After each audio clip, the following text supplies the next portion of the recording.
ပြပေးသွားမယ့်အကြောင်းအရာလေးကတော့နန်ကျင်းတက္ကသိုလ်မှာဖြစ်ပွားခဲ့တဲ့ယနေ့ထိတိုင်လူသက်သမားကဘာတူလဲဆိုတာမသိသေးတဲ့လူသက်မှုအကြောင်းပဲဖြစ်ပါတယ်ဆိုတော့ဇလန်းလေးကိုစလိုက်ကြရအောင်နော်1996ခုနှစ်တလပိုင်း19ရက်နေ့နှင်းနေအရန်ကြနေတဲ့နေ့တစ်နေ့မှာနန်ကျင်းမှာရှိတဲ့အလုပ်သမားတိတ်ရှိအလုပ်သမားအတီးကသူ့ရဲ့ပုံမှန်လုပ်ငန်းခွင်ကိုဝင်ရောက်လာတယ်ပေါ့နော်လုပ်ငန်းခွင်ကိုရောက်လာတဲ့အခါမှာသူကပုံမှန်ပဲအဲ့နန်ကျင်းမျိုးတစ်ဝိုက်အဲ့လိုပေါ့သူတန်ရှင်းလုံးနေရင်းနဲ့သူက花草兰博မှာ花草兰博ကိုရောက်လာတဲ့အခါမှာ花草兰အဲ့လမ်းပေါ်ကအမိုက်ပုံကြီးထဲမှာသူကအမိုက်အိတ်တစ်ခုတွေ့တာပေါ့နော်အမိုက်အိတ်ကြီးတွေ့တဲ့အခါကျတော့သူကပုံမှန်လိုပဲအမိုက်ထဲမှာဘာတွေရှိလဲဆိုပြီးသူကစစ်ကြည့်တာပေါ့ဒီကတန်ရှင်းလို့တမားကြီးကကြတော့သူတို့ကအမိုက်ပုံတွေအမိုက်တွေတွေ့တဲ့အခါကျရင်သူတို့ကအဲ့အမိုက်တွေထဲမှာတချို့ကြီးကြတော့ရောင်းလို့ရတဲ့ပစ္စည်းပေါ့ရေတံဘူးတို့စက်ကူဖာတို့ရှိမလားရှိတယ်ဆိုလို့ရှိရင်လည်းသူတို့အဲ့ဒါလေးတွေကိုနည်းနည်းချင်းစီစုပြီးတော့ရောင်းလို့ရှိရင်အပုံဝင်ရတယ်ပေါ့နော်တချို့ကြတော့လည်းအဲ့ဒီ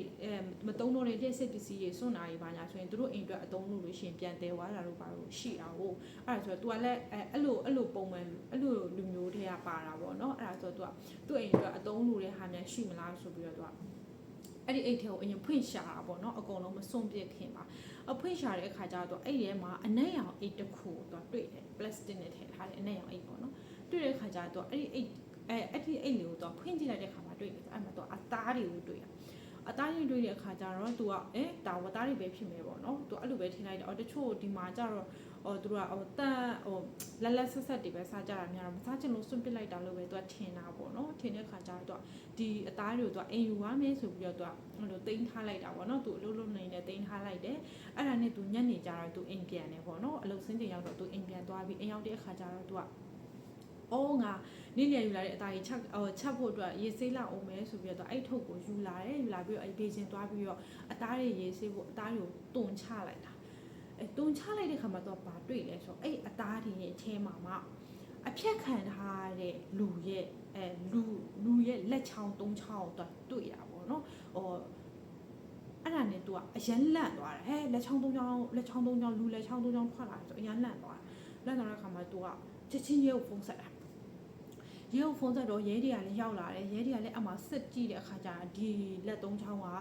အတုမဟုတ်ဘဲနဲ့တကယ်လူသားအစစ်ရဲ့လက်သုံးချောင်းဖြစ်တယ်ဆိုတော့သူကတိသွားတာပေါ့တိသွားတဲ့အခါကျတော့လုံးဝသူကချက်ချင်းပိုက်စိတ်တိုက်ပေါ့နော်အဲ့ပက်ချလေအကုန်လုံးကိုတအင်အားဖြန့်ပြီးအမိုက်ပုံးတွေအကုန်လုံးကိုသူကလိုက်ရှာကြတာပေါ့နော်လိုက်ရှာတဲ့အခါမှာအဲ့သူတို့ပထမအဲ့ခွာချောင်းမှာခုနတွေ့လိုက်တဲ့အတီးတည်လာတဲ့အဲ့ဒီအိတ်ထဲမှာက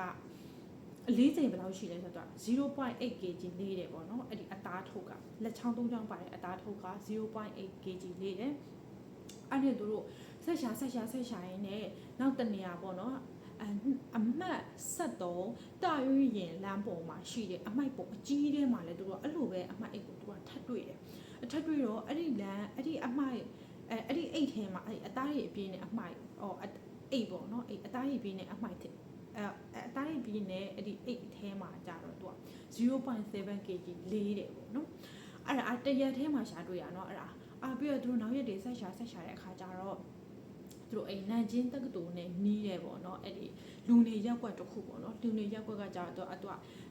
မြန်မာမှာဆိုအဲ့လို Star City တို့ Golden City တို့အဲ့လိုအဆောက်အုံအကြီးပေါ့နော်အဲ့လူနေရက်ကွက်၄ခုရဲ့သူတို့ကဒီမှာကြတော့သူက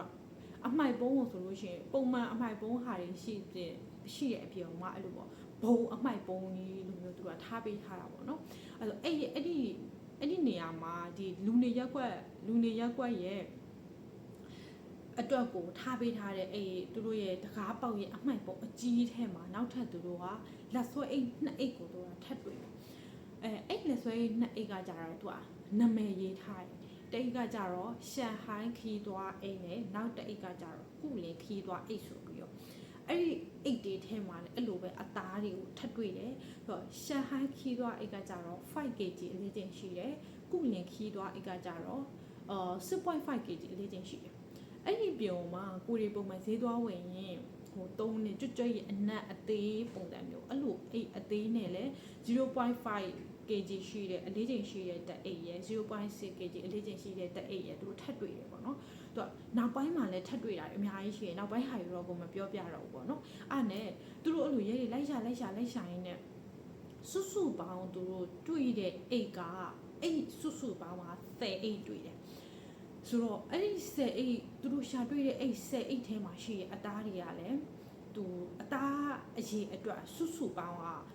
2000ကျော်တယ်အပိုင်းဖြတ်ထားတာပေါ့နော်အပိုင်းဖြတ်ထားတဲ့အသားစုပေါင်းက2000ကျော်တယ်အစိုးဆုံးမှာပါလဲဆိုတော့အဲ့ဒီအသားတွေကိုသူကအတုံးညီဖြတ်ထားတယ်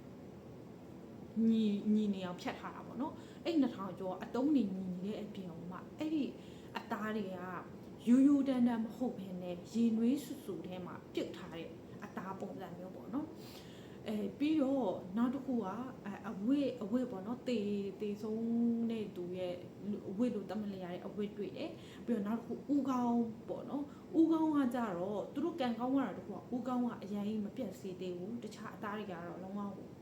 ရေနွေးစုထဲမှာပြုတ်ထားတဲ့ပုံစံမျိုးပေါ့နော်အဲ့ဒါတွေသူတို့တွေ့အကုန်စုပေါင်းရှာဖွေတွေ့ရှိခဲ့တယ်ပေါ့အဲ့လိုသူတို့စုပေါင်းတွေ့ရှိခဲ့တဲ့အဲ့အသားတွေအကုန်လုံးရဲ့အလေးချိန်က32 kg ရှိတယ်ဆိုတော့အမှရဲတွေကကောက်ချက်ချလိုက်တာ32 kg ဆိုလို့ရှိရင်လူတစ်ယောက်ရဲ့အလေးချိန်နဲ့ညီမျှတယ်အဲ့တော့ဒါဟာလူတက်မှုလူသိမ်မှုသူတို့ကောက်ချက်ချလိုက်တယ်ပေါ့နော်အမှသူတို့စုံစမ်းစစ်ဆေးရေးစတဲ့အခါမှာသူတို့ကဘယ်ကနေစလဲဆိုတော့ဒီအစိတ်အပိုင်းတွေဒီအဖြတ်ခံရတဲ့အစိတ်အပိုင်းတွေကတက္ကသိုလ်ရဲ့အနီးနားမှာတွေ့တဲ့အတွက်သူတို့ကဒီတက္ကသိုလ်ကိုအရင် target ထားပြီးရှာမယ်ဆိုပြီးတော့သူကတက္ကသိုလ်ကိုအရင်ဝင်ပြီးတော့စုံစမ်းတာပေါ့နော်စုံစမ်းတဲ့အခါမှာအဲ့မှာကျောင်းဆရာမတွေနဲ့အကုန်လုံးပေါ့နော်ပူပေါင်းပြီးတော့စုံစမ်းရေးစတဲ့အခါမှာကျောင်းသူလေးတယောက်ကတပတ်လောက်ရှိပြီပြန်မလာဘူးဆိုတာကိုဆရာမတွေကတတိထားမိသွားတယ်ပေါ့နော်တတိထားမိသွားတဲ့အခါမှာသူကအဲ့ကျောင်းသူလေးရဲ့နာမည်ကအိုက်ချင်းလို့ခေါ်တယ်အဲ့ဒါနဲ့အဲ့ဆရာအိုက်ချင်းရဲ့သူ့ရဲ့အတမိုင်ဆရာမတွေကပေါ့နော်အိုက်ချင်းရဲ့အဖေရှိဖုန်းဆက်တာပေါ့နော်ဖုန်းဆက်တဲ့အခါကျတော့အိုက်ချင်းရဲ့အဖေကလည်းသူကသမီးလေးကအိမ်ပြန်မရောက်လာသေးဘူးဆိုတာကိုပြောတဲ့အခါမှာသူတို့ကအဲ့တော့မှအိုက်ချင်းပြောက်နေတယ်ဆိုတာသူတို့ကတိသွားတယ်ကြောင်းပါလေအခါကျတော့ရဲတွေကသူတို့ရှာတွေ့ထားတဲ့တက်တီတွေထည့်ရမှာပေါ့နော်သူတို့အဝတ်အစားတွေရှိတာအဝတ်အစားတွေရှိတော့အဲ့ဒီအဝတ်အစားတွေရဲ့ဥကောင်းခွင်ရဲ့ကိုသူကအိုက်ချင်းရဲ့အတူနေတငယ်ချင်းတွေရဲ့ပြီးတော့ဆရာမတွေရောပြကြည့်ပြီးတော့ဒါအဲ့ချင်းပိုင်ဆိုင်တဲ့ပစ္စည်းတွေလားဆိုပြီးတော့သူတို့ကဘယ်လိုပြောမလဲမေးတဲ့အခါမှာဒီတေဆုံးတဲ့သူဟာအဲ့ချင်းအဲ့ဒါဒီဝေစားတွေနဲ့ဒီဥကောင်းခုံကအဲ့ချင်းအမှန်ဆိုတာကိုတက်တေထွက်ဆိုကြတာပေါ့နော်ထွက်ဆိုတဲ့အခါမှာသူတို့ကဒီကလေးကအသက်ခံရတယ်ဆိုတာကိုသူသိသွားတယ်ပေါ့နော်โอเคအဲ့ဆိုတော့ကိုအဲ့ချင်းကြောင်းကိုပြပြမယ်ပေါ့နော်ဆိုတော့အဲ့ချင်းကို1986ခုနှစ်3လပိုင်းကျန်းစုပြည်နယ်မှာမွေးဖွားခဲ့တယ်ပေါ့နော်သူကအဖေအမေအပြင်သူ့မှာအိုက်ခွားဆိုတဲ့အမတယောက်ပဲရှိတယ်မိသားစု4ယောက်ပဲရှိတာပေါ့ဆိုတော့သူတို့ကပုံမှန်လယ်သမားမိသားစုပဲပေါ့နော်လယ်ယာနဲ့အသက်မွေးဝမ်းကြောင်းတူတယ်ပုံမှန်တာမန်မိသားစုပဲအဲ့ဒါနဲ့ပြီးတော့သူက1994ခုနှစ်မှာသူကတက္ကသိုလ်ဝင်တန်းစာမေးပွဲကိုဖြေဖို့လုပ်တဲ့ချိန်ဖြေတယ်ပေါ့နော်ဖြေတဲ့အခါမှာသူက1994ခုမှာကျတော့သူကကြားတဲ့အခါကျတော့နောက်တစ်နှစ်1995ခုနှစ်မှာသူထပ်ဖြေတဲ့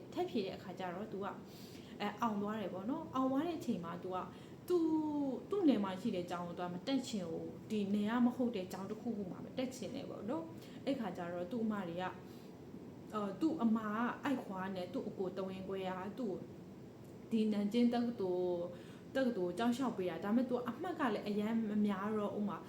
ကိုရီရှိမှာဆိုဥမာဆရာဝန်အမှတ်အင်ဂျင်နီယာအမှတ်အဲ့လိုတွေရှိရပေါ့နော်ဥမာကိုရီးယားလုံးဝဒီ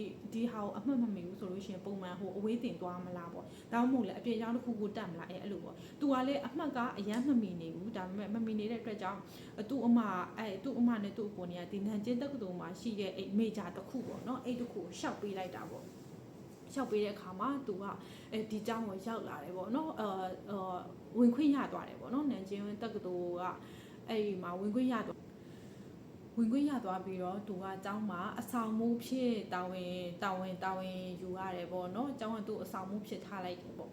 အဲ့ဒါနဲ့1996ခုနှစ်တလပိုင်း9ရက်နေ့သူမပြောက်သွားခင်3ရက်မြောက်နေ့ပေါ့နော်အဲ့ဒီမှာသူကသူ့ရဲ့တငယ်ချင်းနာမည်ကရှောက်ဖန့်လို့ခေါ်တယ်ပေါ့နော်အဲ့ရှောက်ဖန့်ရဲ့မွေးနေ့ပွဲကိုသူကတွားတယ်ပေါ့သူရှောက်ဖန့်ကကြတော့သူ့ရဲ့မွေးရမြေကတငယ်ချင်းလည်းဖြစ်တယ်ဒီမှာចောင်းလဲတူရပေါ့နော်အဲ့ဆိုတော့သူကသူ့တငယ်ချင်းမွေးနေ့ဆိုပြီးတော့သူကအဲ့1996ခုနှစ်တလပိုင်း9ရက်နေ့မှာသူ့တငယ်ချင်းမွေးနေ့ကိုသူတွားတယ်တွားပြီးတော့အိမ်ညမှာသူကသူ့တငယ်ချင်းနဲ့ပဲအတူအိတ်လိုက်တယ်အိမ်ပြန်မလာဘူးပေါ့နော်တငယ်ချင်းမွေးနေ့ဆိုတော့အဲ့နဲ့သူ10ရက်နေ့မှာသူကပြန်လာတယ်အဆောင်ပြန်လာတာပေါ့နော်10ရက်နေ့မှာအဆောင်ပြန်လာတယ်9ရက်နေ့မှာကြတော့အဲ့ဒီအိုက်ချင်းရဲ့အတူနေအခန်းဖော်ကသူကအခန်းထဲမှာသူကခွင့်ပြုချက်မရှိဘဲနဲ့ဟင်းချက်စားတာကိုမိသွားတာပေါ့နော်မိသွားတဲ့အခါမှာသူတို့တွေဖိုင်းကြေးပေးရတယ်ဒီမှာရှိတဲ့အဲ့တက္ကသိုလ်တွေအထက်တန်းကျောင်းတွေအကုန်လုံးကအဲ့လိုသူတို့ကိုပေးထားတဲ့အဆောင်ကအိတ်ဖို့နဲ့စာချက်ဖို့ပဲရတာထမင်းချက်စားခွင့်မရှိဘူးဒါပေမဲ့ကိုရီရုပ်ရှင်တွေထဲမှာကြည့်ဘူးတလို့ပဲပေါ့နော်သူတို့တွေကအဲ့လိုလူလင့်လစ်တလို့အဲ့လိုခိုးပြီးချက်ပြုတ်စားတာခိုးပြီးချက်ပြုတ်စားတဲ့အရာတော့ပို့ရတာရှိတယ်ဆိုတော့လေအဲ့လိုဆိုတော့သူတို့ကအဲ့ဒီမှာသူ့ရဲ့အခန်းပေါ်တငယ်ချင်းအဲ့လိုချက်စားတဲ့ဥစ္စာကိုမိသွားတဲ့အတွက်သူတို့ကအခန်းထဲမှာနေတဲ့လူအကုန်လုံးကဖိုင်းကြေးပေးလိုက်ရတယ်ပေါ့နော်အဲ့ဒီ9ရက်နေ့မှာဖိုင်းကြေးပေးလိုက်ရတယ်အဲ့ဒီအဲ့ချင်းလဲအပါဝင်ပေးလိုက်ရတယ်ပေါ့နော်အဲ့ဒါနဲ့10ရက်နေ့ရောက်မှာ1996 10ရက်နေ့ကြတော့အဲ့ချင်းကကျောင်းတက်နေနဲ့နေ့လေကြတော့သူ့ဘေးနာတကယ်ကျသူပြောတယ်သူနေလို့မကောင်းသူအဆောင်ပြန်ပြီးခဏနားမယ်ပေါ့နော်ညနေကျရင်အတမ်းမတက်တော့ဘူးလို့သူကပြောတယ်ပေါ့နော်ပြောပြီးတော့အဲ့လိုခွင့်တိုင်ပြီးတော့သူအခန်းထဲမှာအဆောင်သူ့အဆောင်ကအခန်းမှာသူပြန်အိတ်တယ်ပေါ့နော်အိတ်ပြီးတော့ညစာအိတ်ပြီးတော့နိုးလာတော့ညနေကျတော့ညစာစားတယ်စားပြီးတော့သူအပြင်ထွက်သွားတယ်အဲ့ထွက်သွားတယ်10ရက်နေ့ညမှာထွက်သွားပြီးတော့19ရက်နေ့ညမှာသူ့ကိုအလောင်းအနေနဲ့အစိတ်ပိုင်း2000ကျော်ခုခံလာတဲ့အလောင်းအနေနဲ့သူ့ကိုပြန်တွေ့တာပေါ့နော်ဆိုတော့အဲ့ဒီမှာရဲတွေကဒါသူ့အကြောင်းပေါ့နော်သူ့အကြောင်းဆိုတော့အဲ့မှာရဲတွေကသူတို့စုံစမ်းစစ်ဆေးစတယ်အဲ့ချင်းရဲ့ဘာပြီးတော့သူကသူကအဲ့ချင်းအစ်စ်မှန်ဖြစ်တယ်ဆိုတာသူတို့သိသွားတဲ့အခါမှာသူ့ရဲ့တငယ်ချင်းတွေအပေါင်းအသင်းတွေမိသားစုတွေအကုန်လုံးသူတို့စုံစမ်းစစ်ဆေးစတာပေါ့နော်စတဲ့အခါမှာအကုန်လုံးရဲ့အဖြေကအချင်းရဲ့အမားရရောသူ့အပေါင်းအသင်းဆရာမတွေကကိုပြောတာကအဲ့ချင်းကသူကအနေအေးတဲ့ကလေးဖြစ်တယ်ပြီးတော့ဟော့ရမဟုတ်ဘူးသူကအားနေလို့ရှိရင်သူကစာပဲလုပ်နေတာအဲ့လိုယောက်ျားလေးအပေါင်းအသင်းဘာညာအဲ့လိုလဲဘယ်လိုပြောမလဲရီးစားရှုပ်တာဘာညာလဲမရှိဘူးပေါ့နော်အဲ့လိုဆိုတော့သူကဘယ်လိုပြောမလဲဆိုတော့ရီးစားနဲ့လိုက်ပြီးွားတာဘာညာကြီးလည်းမဟုတ်ဘူးပေါ့ဒါပေမဲ့အဲ့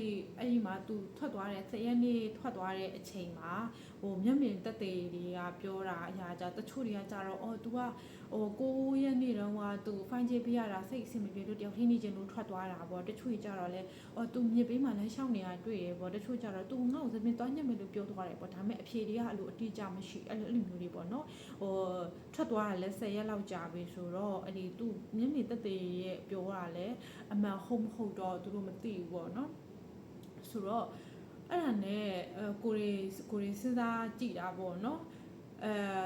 နောက်တစ်ခုကကြတော့သူကတရုတ်ပြည်မှာအဲ့ချိန်တုန်းကကြတော့အဲ့ဒီကျောင်းနေရဲ့ပတ်ချာလဲမှာသူကလူမိုက်ကိုင်းနေရှိတယ်လူမိုက်ကိုင်းတွေကသူတို့က main ကလေးတွေကိုပဲ target ထားပြီးတော့အဲ့လိုရောင်းစားတာလိန်လူကုန်ကူးတာတို့သိရမလားကိုရီအင်ကရောင်းစားတာဘာညာအဲ့လိုတွေရှိတော့သူကအဲ့လူမိုက်ကိုင်းနေအကုန်လုံးပေါ့နော်အဲ့တယောက်ပြီးတယောက်အဲ့ကျောင်းမှာလဲရှိသမျှလူတွေအကုန်ပြီးတော့ဟိုလိန်ကိစ္စဘာညာပေါ့အဲ့လိုအစော်ကခန္ဓာဘာညာပေါင်းလားဆိုပြီးယောက်ျားလေးတွေစစ်မေးအကုန်လုံးစုံစမ်းစစ်ဆေးကာလ3လကျော်ကြာသွားတဲ့အထိကိုအကုန်လုံးကိုစစ်ဆေးလိုက်လွှတ်ပေးလိုက်စစ်ဆေးလိုက်လွှတ်ပေးလိုက်နဲ့တက်သေးမရှိဘူးပေါ့နော်အဲ့လိုနဲ့3လသာကြာသွားတယ်ဘသူကတတ်လိုက်လဲမသိဘူးပေါ့နော်အဲ့ဒါဆိုတော့အဲ့ချိန်တုန်းကကြတော့သူတို့ကဒီဘက်ခေတ်လို့ CCTV ဘာညာတွေလည်းမရှိဘူးပေါ့နော်မရှိတဲ့အခါကျတော့ဒီဘက်ခေတ်အနေထားပြောမယ်ဆိုရင်ကိုရီးယားအကယ်၍များရုပ်ရှင်တွေထဲမှာကြည့်တယ်လို့ပေါ့နော်ကနဦးဒီအခ အခင်းဖြစ်ပွားရနေရဥပမာလူသက်သမားကဟိုခုထိခဲ့တဲ့နေရာကိုဒါရှာထွေမယ်ဆိုလို့ရှိရင်เนาะအဲ့လို DNA ဘာညာတွေနဲ့သူတို့ maybe လိုက်လို့ရကောင်းရမယ်ပေါ့เนาะဆိုတော့သူတို့ကဒီကလေးကဘယ်ကိုထွက်သွားတာလဲအစရှာလို့မရဘူးဘသူကတက်လိုက်လဲအစရှာလို့မရဘူးကနဦးဒီကလေးဒီ10ရက်အတွင်းမှာသူ့ကိုခေါ်သွားပြီးတော့ဘယ်နေရာမှာတက်ပြီးတော့အယိုးတွေကိုဘယ်နေရာမှာခုတ်ပြီးတော့တည်ရမှာအဲ့ဒါကိုလည်းဟိုမသိဘူးပေါ့နော်နေရအဓိကကနဦးစစ်စေးအခင်းဖြစ်ပွားရနေရမသိတဲ့အခါကျတော့သူကဒီအချိန်ထိကိုအဲ့ဒီလူသက်သမားဘာတူလဲဆိုတာကိုအစပေါ်လို့မရသေးဘူးနောက်တစ်ခုကအဲ့လူသက်သမားကအဲ့ဒီအထုပ်တွေကိုအဲ့ပေါ့နော်ဟိုသူစွန့်ပစ်တဲ့အခါမှာသူကဟိုကလေးစားဆိုကလေးစားတအိတ်တားဆိုတအားတအိတ်အယိုးဆိုအယိုးတအိတ်အဲ့လိုကသူ့အိမ်နဲ့သူအဲ့လိုစနစ်တကျစွန့်ပစ်ခဲ့တဲ့ပုံစံမျိုးပေါ့နော်အဲ့ဒါဆိုတော့ဟိုတချို့တွေကြတော့လေရဲတွေကလည်းအဲ့လိုထင်မြင်ချက်ပေါ့နော်ရဲတွေအပြင်လူတွေကအစဒီအချိန်ထိတော်တော်များများထင်မြင်ချက်ပေးရလူတသမားဆရာဝန်များလာဒီလောက်ထိဟိုလက်ရဲဆက်ရဲနေပေါ့နော်လူတယောက်ကိုဟိုဘယ်လိုပြောမလဲအစိပ်ပိုင်း2000ကျော်အထီကိုခုတ်ပြက်နိုင်တဲ့အထီသွေးအေးတဲ့လူသက်သမားလားပေါ့ဒါမှမဟုတ်စိတ်တဆလူလားပေါ့နော်ဆိုတော့ဒီအချိန်ထိကိုဟိုမဖော်ထုတ်နိုင်သေးဘူးဆိုတော့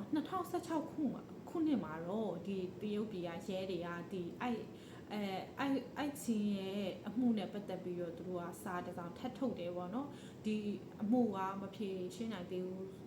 ဆိုပေမဲ့သူတို့ကဒီအမှုဖြေရှင်းဖို့အတွက်ကိုဆက်လက်စူးစမ်းနေသေးပါညာပေါ့နော်အဲ့လိုပုံစံမျိုးတော့စာထပ်ထုတ်ထားတယ်ဒါပေမဲ့အခုအချိန်ထိဆိုရင်တော့အနှစ်30ရောက်တော့မယ်ပေါ့နော်ထားပါတော့အနှစ်30ကျော်ကြာတဲ့အထိကိုမဖြေရှင်းနိုင်သေးတဲ့အမှုတစ်ခုအဖြစ်နဲ့လက်ရှိအချိန်ထိကိုတည်ရှိနေပါတယ်ပေါ့နော်ဆိုတော့ဒါကတော့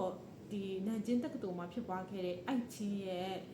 အသက်ခံရတဲ့အမှုပေါ့နော်လက်ရှိချိန်ထိလည်းလူတသမားဘူးလည်းမသိသေးတဲ့အမှုကိုပြပေးသွားတာဖြစ်ပါတယ်ဆိုတော့နောက်ဗီဒီယိုတွေမှာဘယ်လိုစိတ်ဝင်စားစရာကောင်းတဲ့အကြောင်းအရာတွေကိုပြပေးသွားမလဲဆိုတာတော့ဆက်လက်စောင့်ကြည့်ပြီးအားပေးကြပါအောင်ရှင်ကျေးဇူးတင်ပါတယ်ဘိုင်ဘိုင်နောက်ဗီဒီယိုမှာပြန်တွေ့ပါမယ်ရှင်